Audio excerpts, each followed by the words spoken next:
Yeah, like back home, it's like if the kid's making too much noise, everybody's like, shh, shh, shh, shh. Here, it would be like, well, of course the kid's making too much noise. It's a kid. In Canada, in the winter, we eat from Mexico, from California, maybe Southern California, stuff that is shipped, thousands of miles from where it's grown.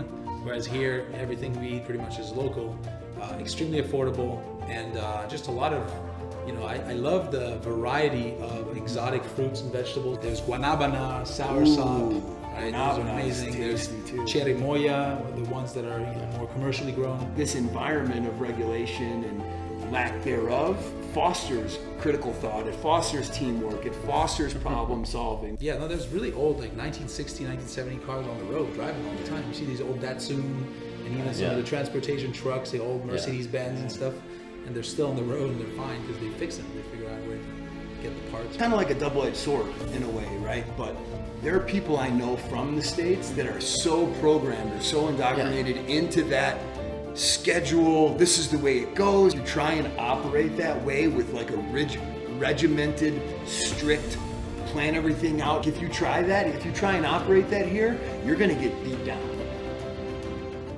Hello and welcome back, Ecuador Insider Podcast. Jesse, Carl, Brandon. Guys, we're inside. It was raining. It is now bright and beautiful and sunny. And we're sitting inside. We needed the rain. We needed the rain. We needed the rain. Mm-hmm. Rain was good. Yeah. God gave us the rain. Yeah. Baby. I think the rainy season is officially started. It seems like it.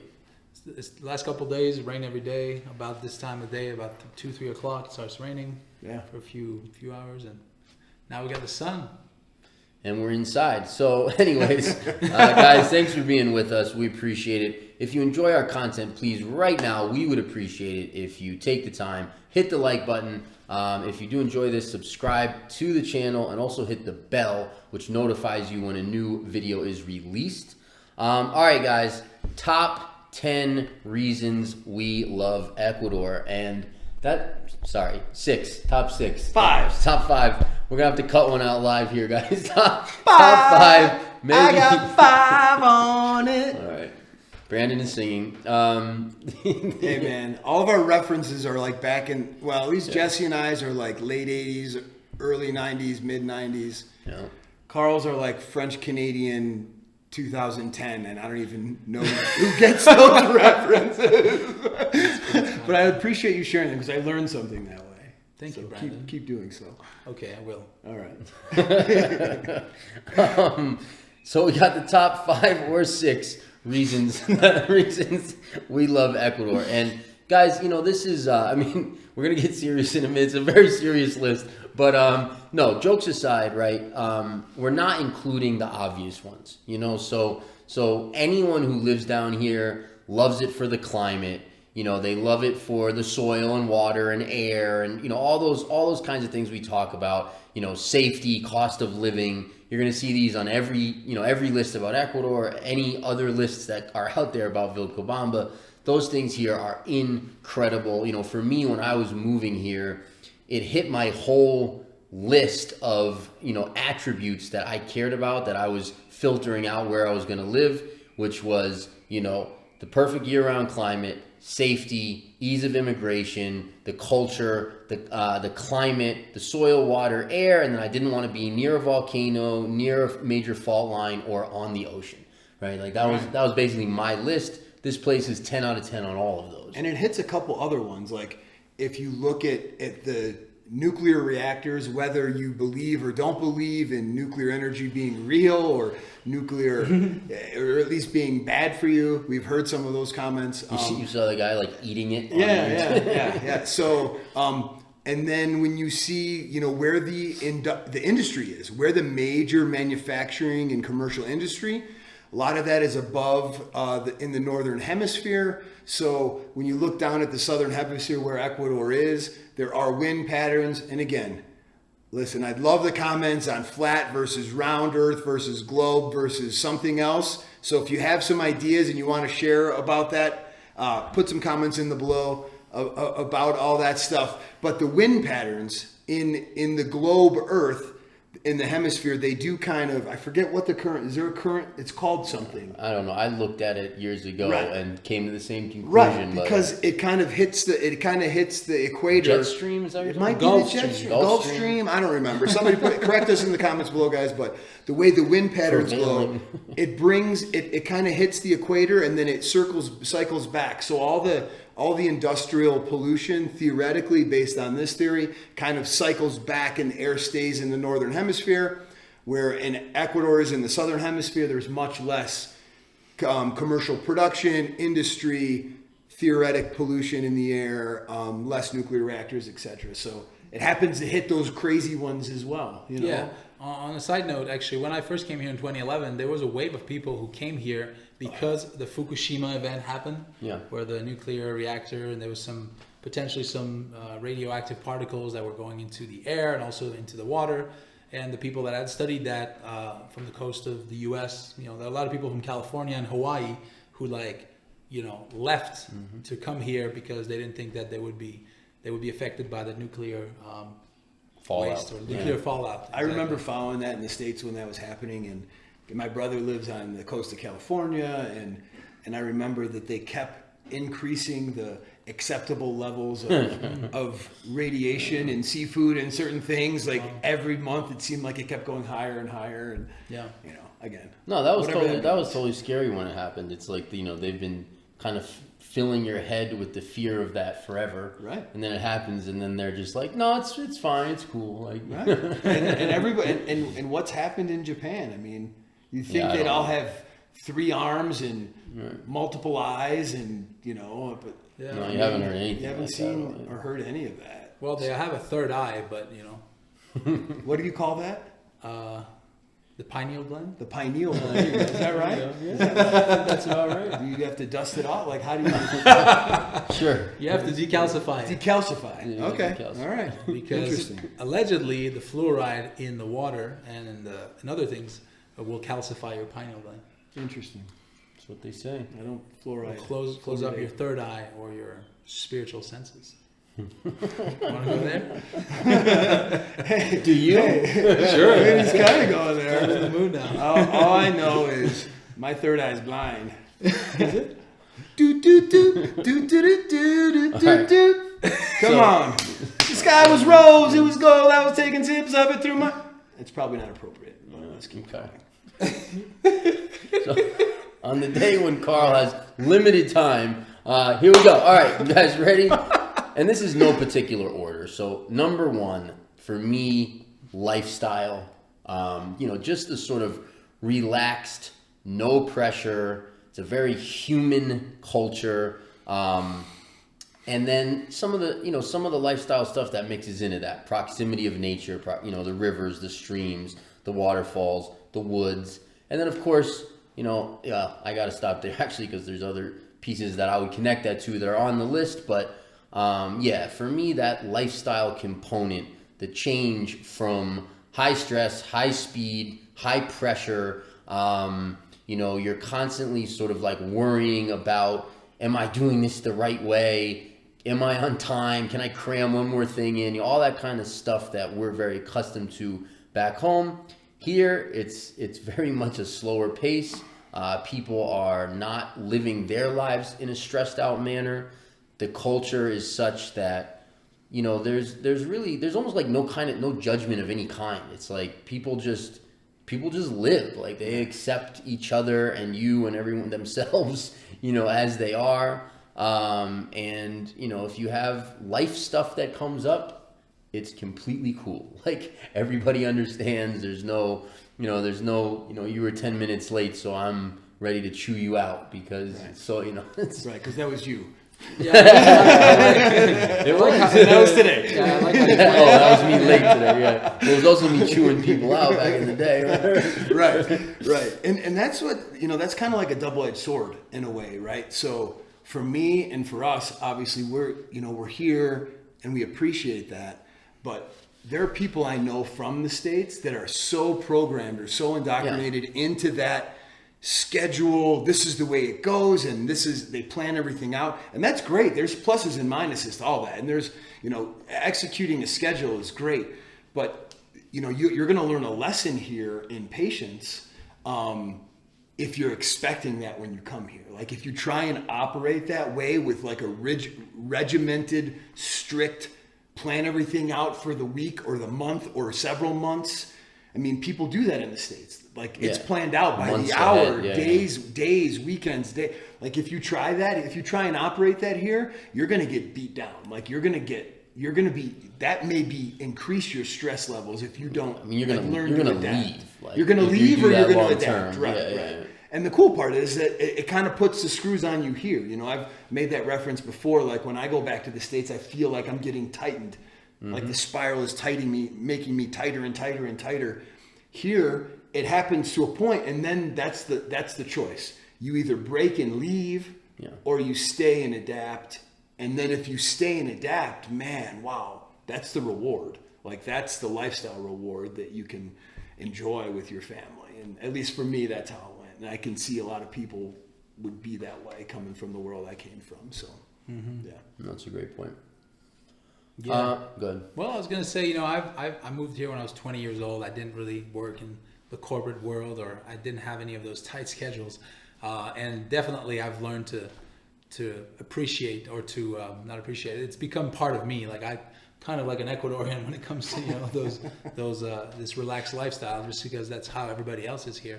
Yeah. And, in the last few years working in real estate and, running a business and stuff, I've had to adapt to, meetings and try to actually be there on time. And, we do our best. For example, today we had a podcast at 1 p.m. It's 2:10 and we just got started. It's a good example of how we roll. We're doing it for you guys. Number 2, culture. So yeah, like for me, and I don't know, I didn't read the rest of the list that I made, but for me, let me just take a quick look here. Yeah, I would say these ones and possibly one other are really for me neck and neck for the reason I like living here the most, right? So the lifestyle is one, all the stuff we talked about. And then the culture, so people here are just nice. It's just like you don't come across not nice people very often at all. Like occasionally, once in a while, you'll meet a guy who's just huffy or whatever. But it's very, very rare. People here are extremely humble. They care, like they actually care. Yeah. Like they will help you with anything you need, no matter what. Pretty much, period. Right. Like it's hard to find someone where you'd ask, say, hey, I'm having this issue, and they wouldn't like just jump to help in whatever the situation is. It's a very child, like young person oriented culture. Yeah. So they put kids first, which is way different. Right. Like we don't do that.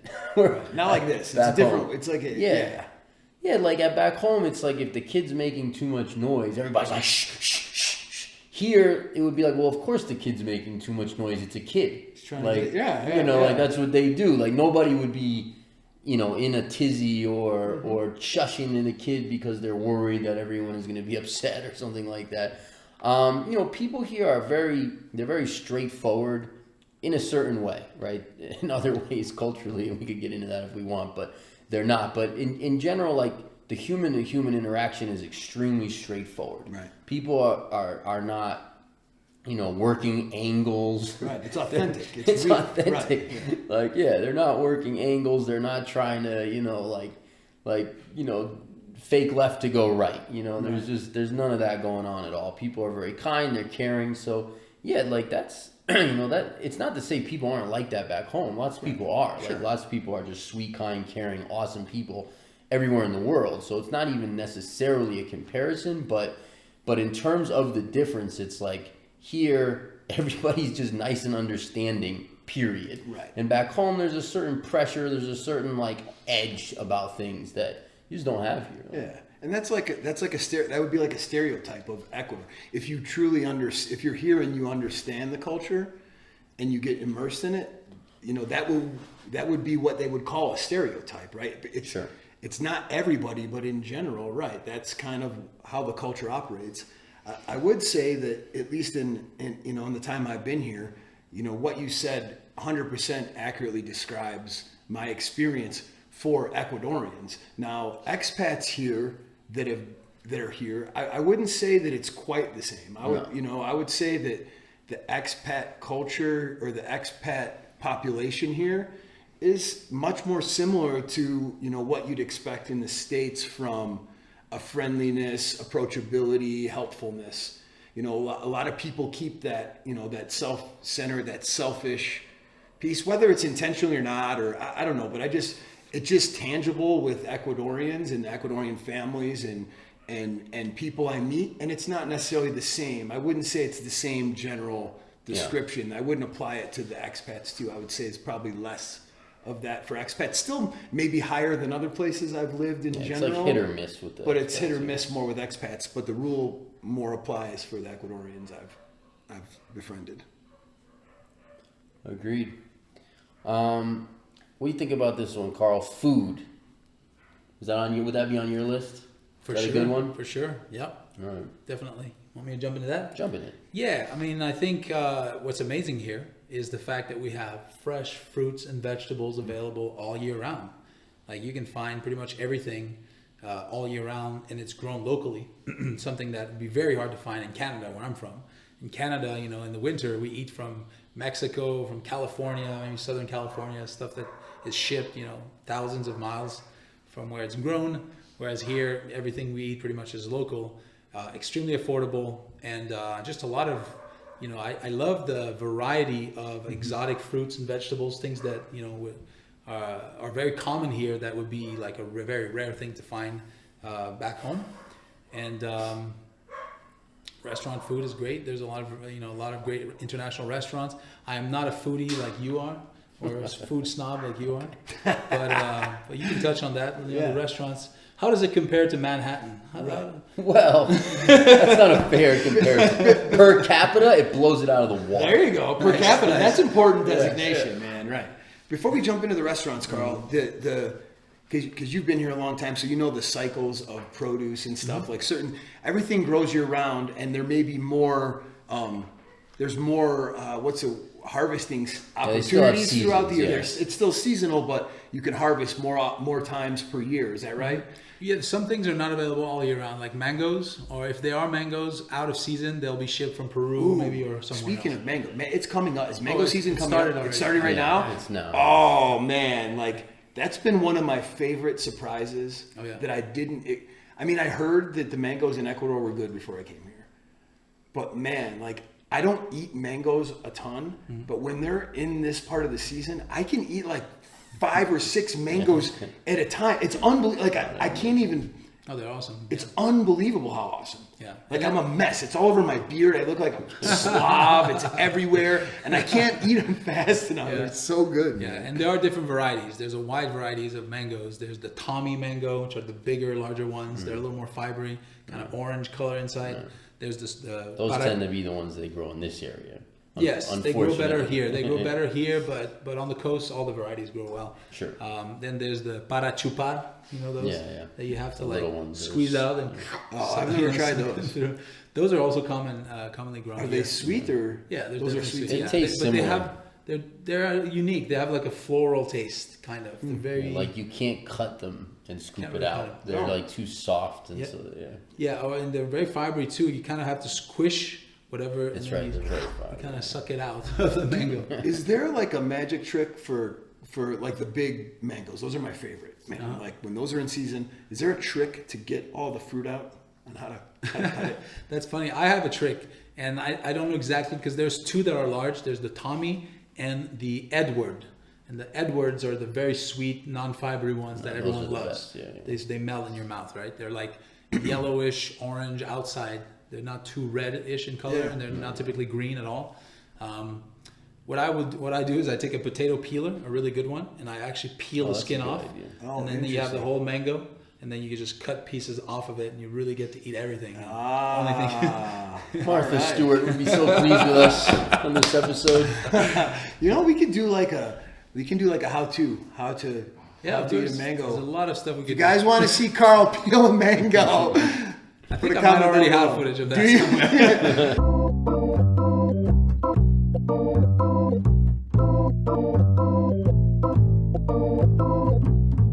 I wanted to show you guys the way that I eat a mango here. So it's a very simple thing, but I use a mango peeler, and this is to waste as least fruit as possible. So I'll just basically peel the mango with a peeler, yeah?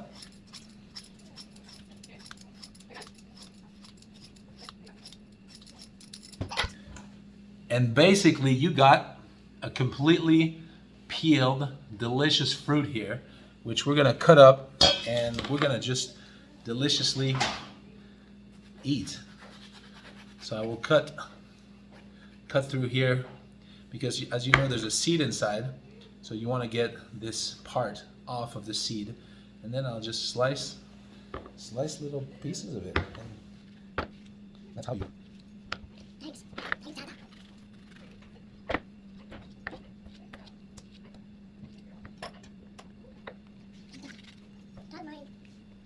And then once you only got the pit left, you can eat around it. Delicious. We've got our mangoes here, ready to be eaten. All right. Yeah, and there's more. I mean, there's guanabana, soursop, right? Those are amazing. There's cherimoya, the ones that are more commercially grown. The wild ones is kind of hit or miss because the bugs get to them first. What does the cherimoya taste like? Does it have a unique taste, or does it remind you of something else? The English translation is custard apple. Yeah, but it's nothing like an apple. Okay. No, it's like it has a white flesh. It's sweet. It has also like a floral taste. And the ones that are grown more for commercially, I guess, they grow way bigger. I think they grow on the coast mostly. They're really sweet and delicious. The ones that are like they grow in the Podocarpus, they grow wild in some places. They're still good, but usually the bugs will get them first. You have to. The guanabana is more like an apple taste, right? Or like no. What is it? Guanabana is soursop. In English. It's very sweet and sour. You kind of eat around the seeds. It's amazing. A good one is amazing. Okay. You ever had guanabana juice? Yes, you probably had that. Okay. It's anti-cancer. Achotillo. That's my favorite. That's the fruit? That's the all red those little one things that peel, like the little... Yeah. Like it's a like lychee. the furry, yeah, and it's got like the red fruit and flesh inside. Well, the white inside, the red. Okay, yeah. And those are called rambutan or rambutan. That's the back home. People commonly call them that. Yeah. What are the things? No, back home. What are those little orangish berries that have like the wrapper? Uvillas. Flower. Yeah, those are good. What are they called? Uvillas. Also commonly known as incaberry or golden berries. No, those are pretty dry. Dry. Usually they're sold dry in the US in the and States stuff. they're sold dry. But here those are tasty. Uvillas. No, the fruit here is amazing. I mean, I discovered fruit in Ecuador. Right. Like I didn't eat fruit back home because it's gross. Right. It doesn't taste, it's expensive and it doesn't taste good at all. And here I could eat fruit, most of the day. All right, number 4. And we've talked about some of this stuff, but, Vilcabamba specifically, the community is, for me I guess they're all kind of on the top of the list, but the community here is amazing. It's just a community of, first of all, we have to define, right? Are we talking about the community overall? Are we talking about, locals, or are we talking about expats, right? But it all kind of blends together to create this kind of amazing, tapestry of weirdness. But because this would be sort of a completely normal, standard Ecuadorian town if it wasn't for the foreigners, right? So it's a town of however many thousand at this point. I think they actually came out with a new census where we can maybe get some good data on that. But nice. But yeah, I think it's somewhere around 7,000-8,000. I think it's 15,000 in the parroquia, which is like the area. But anyways, it's a small town, Ecuadorian town in the Andes, which has a feel to it, right? If you drive around this country and you go town to town to town to town, a lot of them are very, very similar, especially in particular regions. If you're going to switch from the mountains to the coast, there's little differences, there's a little bit bigger differences, although in some of those areas you might not notice until you've been here a little while. But anyways, this town kind of would be that. Ish, if it wasn't for foreigners, but foreigners have been coming here for the last 15 years, 20 years, probably more like 20 at this point. And Lojanos in the last 15 or 20 years started coming to Vilcabamba in large numbers every weekend, and they have second homes here. So now it's kind of this, interesting place where there's locals who have lived here forever, which is still obviously the vast majority of people here. Then there's, a sort of a small but very visible expat community, which probably makes up 15%-ish of, they used to say 10. I don't know if it's gone up or not. I'm going to say 15, but I think it probably has gone up a little bit. Maybe 15% of the total population. And then it's also a tourist town, right? Where on the weekends and holidays you have tons and tons of Lojanos, folks from Loja, kind of hanging out and having fun, enjoying the rivers, drinking ice cream, drinking beer, frequenting the restaurants. And it all kind of that's like what this town kind of is. Yeah. It's become that, yeah. It wasn't always like that. No. The weekends were pretty quiet. Now the weekends, people come from Loja. It's kind of the hub. And you go to Vilcabamba, even if you just come for an ice cream and sit around the park. It's the thing that the locals do from Loja. Yeah. Which is interesting. Another side note on that is there's a handful of expats that have been here for 30, 40 years as well. And some... literally a handful. Yeah. But still, those families, they might be like third generation now. Of expats who have had kids here, and their kids had kids, and they live in the community, and they've, there's people don't necessarily realize that it's not. There's been some expats here for quite a while. Sure. I think in the 70s they started arriving. Actually, I think that's right. Johnny Love was them. I was in a guy's house that supposedly he had a picture of it. He brought the first car ever to Loja. It was like 1974, 1976 or something. To Loja. And that was the first car ever that they brought. He told me they brought it up from Peru. It was like really hard to get it here because it was interesting. Something like that. If I'm missing a detail there, but yeah, the basics of that. Yeah. It's wild. Yeah. Because I was told that it would be like a day's journey to go by horse from Vilcabamba to Loja. Wow. Right. It'd take a whole day. Right. Yeah. Well, I mean, I know one of either me or you, probably you, is going to interview Peter soon, who's been here 25 years. Because I'd be curious. I need to interview Manuel as well. But I'd be curious to know, when they even put that road in to make it car worthy, the Vilcabamba to Loja, because it ended in Vilcabamba. Maybe probably 20 years ago at this point. 2025, yeah. Maybe 25 at the most, yeah. But then they had some semblance of road prior to that to Loja. But yeah, it was. I remember, guys. I mean, I've been told that back in the day it was like 8 hours to Cuenca, which is from Loja, which is by car though. By car, right. Yeah, I think they used to take a horse with carts and whatnot. Yeah, and you'd only go to what I was told from the Vilcabambeños. You'd only go to Loja to buy salt or buy things that you couldn't find here, kind of thing. Like you go and buy, I don't know, they had sugar. I'm sure they had panela. But you'd buy some of the things that you can't really find here and whatnot. You'd go there once a month and load up on a few things that are only available in Loja. Right. You said that Vilcabamba is kind of like a tourist area now in general for Lojanos. And there's also tourists from other Ecuadorian tourists, like from Cuenca and Quito, even for Carnival or some of these novenas and these other celebrations. I met people that have traveled all the way from Quito, from Cuenca, from other parts even further away that came to Vilcabamba for the novenas, for Carnival. So it's really interesting to see that within Ecuador, it's kind of a known place for other Ecuadorians to go visit and check out for holidays or... Yeah, I would even say it's more there's more local tourism here than tourism from international tourism. Far. By far. Yeah. Tourists that actually end up coming to Vilcabamba to check it out are actually not that many. No. The tourism is on the coast. There's tourism in Quito. The tourism here internationally is more from Argentina, Colombia. Sure. There's a little bit of that. Right. Yeah, I mean, there was something I wanted to say about that. What was the point you just made? Just the Ecuadorian tourism. Oh yeah, I remember. Further away. So if you travel Ecuador, if you're traveling around Ecuador and you tell people either Loja or Vilcabamba, if they ask where you live or where you're from, you say where you're from, but I live in Loja or I live in Vilcabamba. They get this most of them, they get this smile on their face, almost like hearkening back to a past that they loved type of smile, right? They get this like dreamy look, and they if it's Loja, they always tell you, oh, it's so safe, it's so safe. And if it's Vilcabamba, they're like, the where they live to be 100, and whatever. Right. And that's like their reaction. That's how it's known in the rest of the country. Definitely, yeah. No, it's very interesting. I've had very similar experiences. Taxi drivers on the coast or in Guayaquil. And they're like, oh, you speak Spanish? Like, I live in Vilcabamba in Loja. Oh, Loja, I've been there once. Yeah, it's very safe. It's very safe. It's not like here in Guayaquil. Loja is so safe. Oh, Vilcabamba, yeah, I've seen it on the news. Yeah, it sounds like a beautiful place. People live to be 100 years old. It's interesting, yeah. Yeah.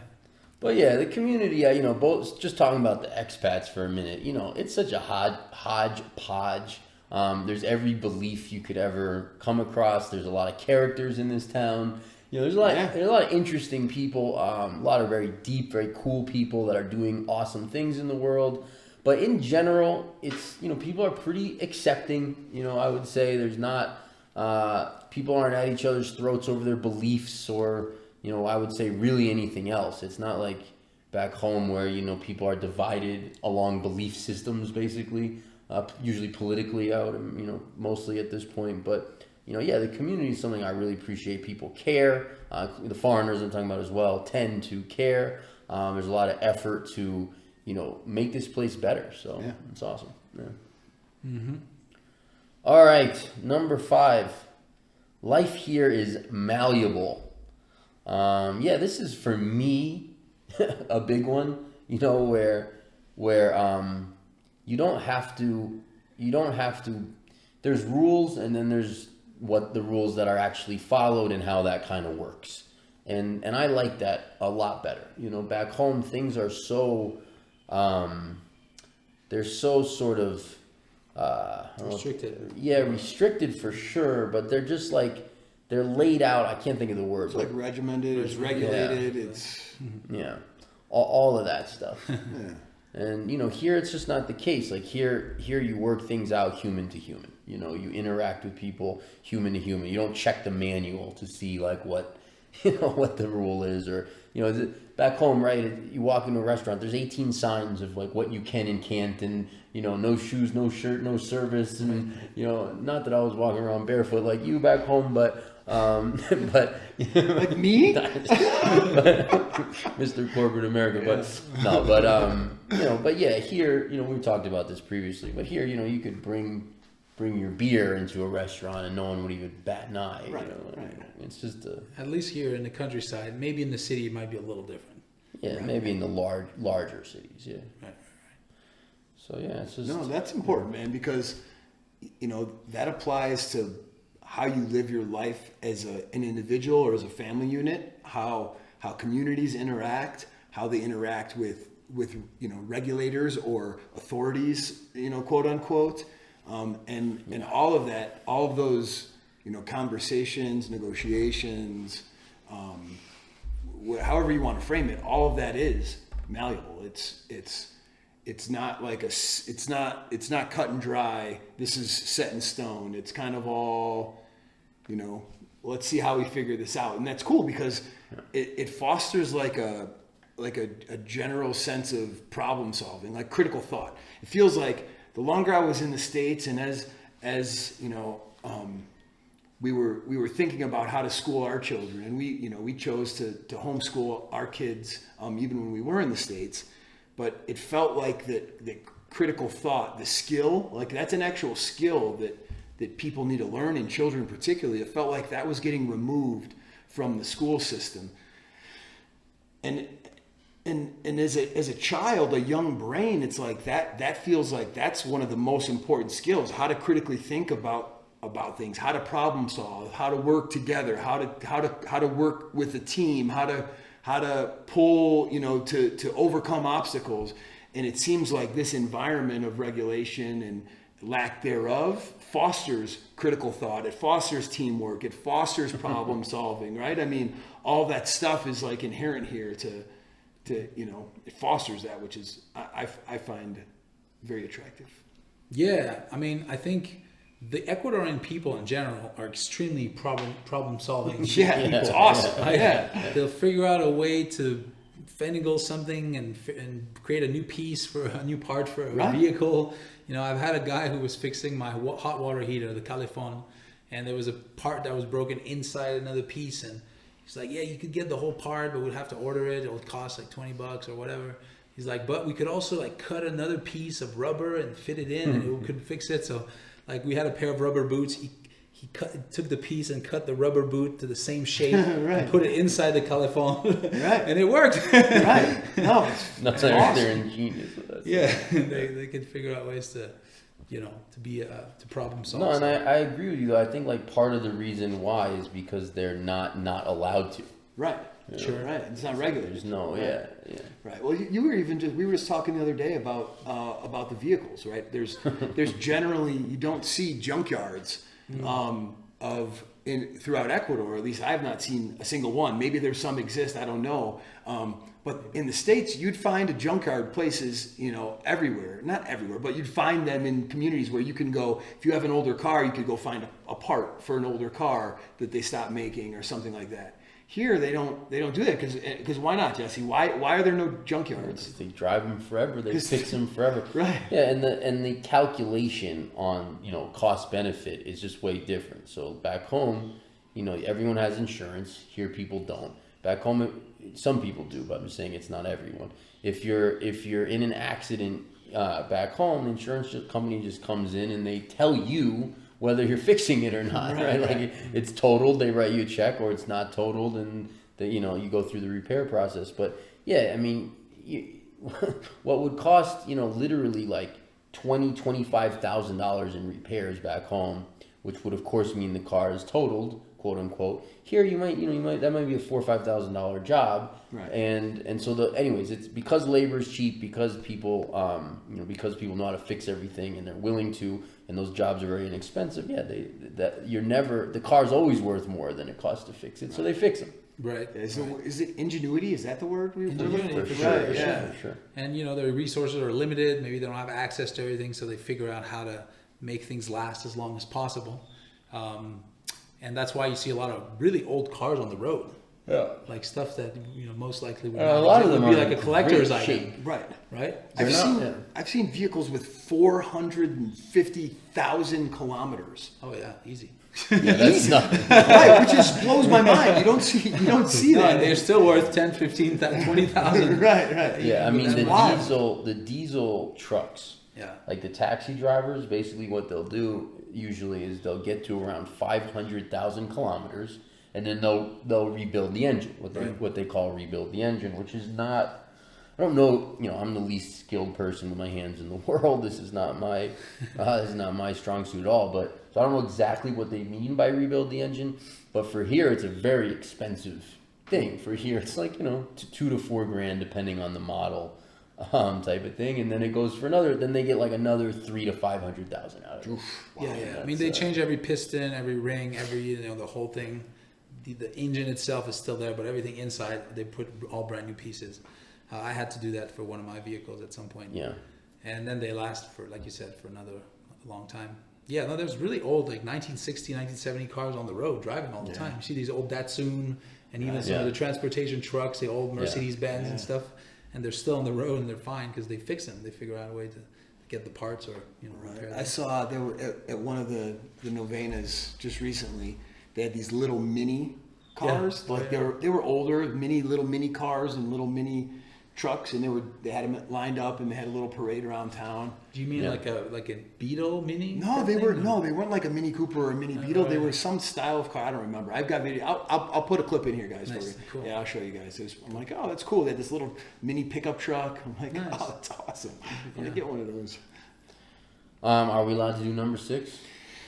You guys want to do number 6? Last one. Then Carl's got to go. Might as We'll well. do number 6. Might as well. All right. Number 6. So yeah, what I like about number 6. So It's kind of got a stylish nice number. It's a shape, nice you number. know, the round bottom. You know, it's kind of nice. You can flip it upside down, and it's a 9. I mean, it's very versatile. versatile number there. Those are all the positive attributes.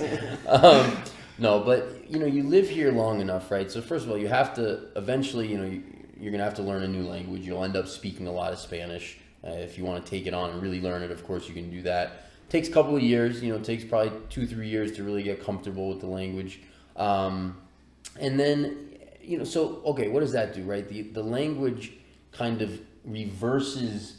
Not for you. Maybe it was the other way for you learning English. Although I guess you did that as a kid, but.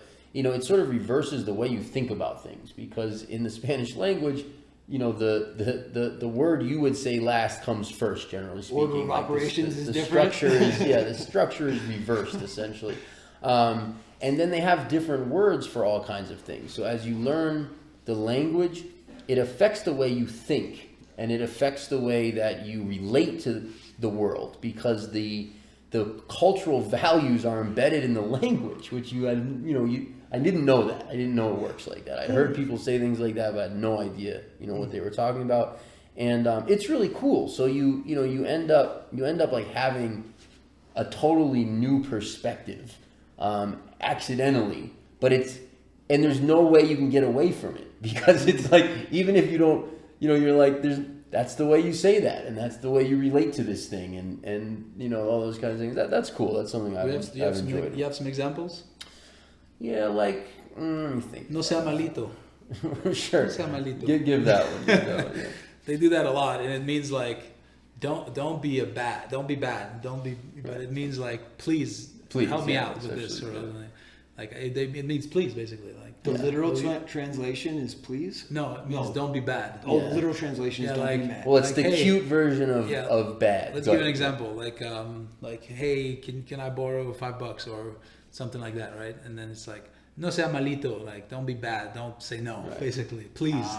Okay. But they say no sea malito. And they might put a nice little whine on it too, like no sea malito. They do that a lot. But it's part of the language. It has nothing to do. They're not trying to say don't be bad. They're just saying please. Yeah. But it's the language is so interesting. It's so much of it is not through the words. It's through the innuendo and the tone and the way you said it and all those kinds of things. You guys are good at that. They say a lot, si Dios quiere, right? If God willing, God willing, but they do that a lot. How say it again? Si Dios quiere. Si Dios quiere. Quiere. Yeah. Okay. God willing, essentially. Yeah. What else? I'm sure there's plenty of other examples that are good. Yeah, there's millions of them, but yeah, I mean it's you're always. Like, you just used a good one, right? You can take any word and add ito to it. Yeah. And it makes it, like, cute. Yes. It makes it, like, like what we call you, flaquito.